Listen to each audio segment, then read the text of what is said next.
મારું નામ પરમાર ખાનાભાઈ ધર્માભાઈ, હું ગામ મેવડાનો વતની છું. હું માજી સરપંચ છું, આ મંડળીનો ચેરમેન છું. અમને 1968ની અંદર સરકારશ્રીએ, નામદાર સરકારશ્રીએ આ જમીન અમને ફાળવેલી 50 વર્ષના ઈસમો માટે. આ અમારી જમીનની અંદર ડોડિયા ગામના પટેલોએ અમારી જમીનની અંદર ઘણું બધું ખોદકામ કરી અને માટી ઉપાડી ગયા છે. હવે જેનું પૂરણ પણ થઈ શકે એવું નથી, એટલી બધી ઉડાણમાં ગોળાનું ખોદકામ કર્યું છે. સરકારશ્રીના તો ડુંગરા તો ખોદાઈ ગયા, ગૌચર ખોદાઈ ગયો, સરકારી પડતર જમીન ખોદાઈ ગઈ. હવે અમારી માલિકીની જમીન અમને પેટું રેડી કરવા માટે સરકારે આપી હતી, એ ખોદાઈ ગઈ. બરોબર, તંત્ર શું કરે? તો આજ સુધીમાં તંત્ર શું કરે છે, અમે આનું આવેદન પત્ર કલેક્ટર સાહેબને અને મુખ્યમંત્રી સાહેબને આપીશું અને એનામાં આગળ જે થતું હશે આગળની કાર્યવાહી અમે કરવા માટે સહમત છીએ.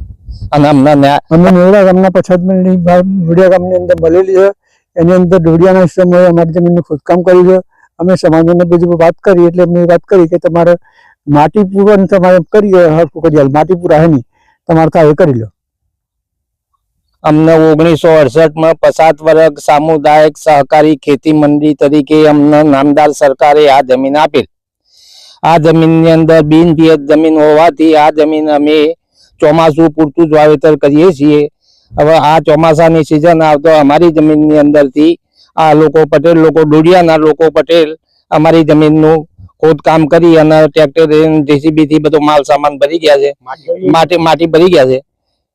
બરોબર, સરકારમાં અત્યારે તો ડુંગરા તો ખોદાઈ ગયા, ગૌચર ખોદાઈ ગયો, સરકારી પડતરે ખોદાઈ ગયો. હવે આ માલિકીની જમીન અમારી ખોદાઈ રહી છે.